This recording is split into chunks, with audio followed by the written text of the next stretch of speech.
ಇತ್ತ ಉಡುಪಿ ಜಿಲ್ಲೆಯಲ್ಲೂ ಕೂಡ ವರುಣನ ಆರ್ಭಟ ಹೆಚ್ಚಾಗಿದ್ದು ಸಾಕಷ್ಟು ಅವಾಂತರಗಳು ಸೃಷ್ಟಿಯಾಗಿದೆ. ಅದರಲ್ಲೂ ಉಡುಪಿ ಜಿಲ್ಲೆಯಲ್ಲಿ ಮಳೆಯ ಅಬ್ಬರ ಹೆಚ್ಚಾಗಿದೆ. ಸರಾಸರಿ 97 ಮಿಲಿಮೀಟರ್ ಮಳೆಯ ಪ್ರಮಾಣ ದಾಖಲಾಗಿರುವಂಥದ್ದು.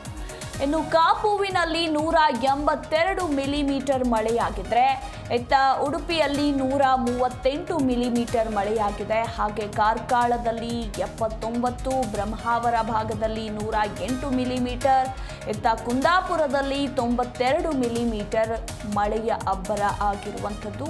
ಇತ್ತ ಬೈಂದೂರಿನಲ್ಲಿ 90 ಮಿಲಿಮೀಟರ್ ಮಳೆಯ ಪ್ರಮಾಣ ದಾಖಲಾಗಿದೆ. ಇನ್ನು ಜಿಲ್ಲೆಯಲ್ಲಿ 11 ಮನೆಗಳಿಗೆ ಹಾನಿಯಾಗಿದ್ದು ಲಕ್ಷಾಂತರ ರೂಪಾಯಿ ಕೂಡ ನಷ್ಟವಾಗಿದೆ. ಉಡುಪಿಯಲ್ಲೂ ಕೂಡ ವರುಣನ ಆರ್ಭಟ ಹೆಚ್ಚಾಗಿದ್ದು ಸಾಕಷ್ಟು ಅವಾಂತರಗಳು ಸೃಷ್ಟಿಯಾಗಿದೆ.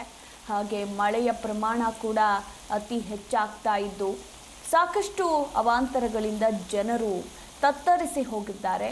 ಜಿಲ್ಲೆಯಲ್ಲಿ ಒಟ್ಟು 11 ಮನೆಗಳಿಗೆ ಹಾನಿಯಾಗಿದೆ ಅನ್ನೋದರ ಕುರಿತು ಮಾಹಿತಿ ಇದ್ದು ಲಕ್ಷಾಂತರ ರೂಪಾಯಿ ನಷ್ಟ ಕೂಡ ಆಗಿರುವಂಥದ್ದು.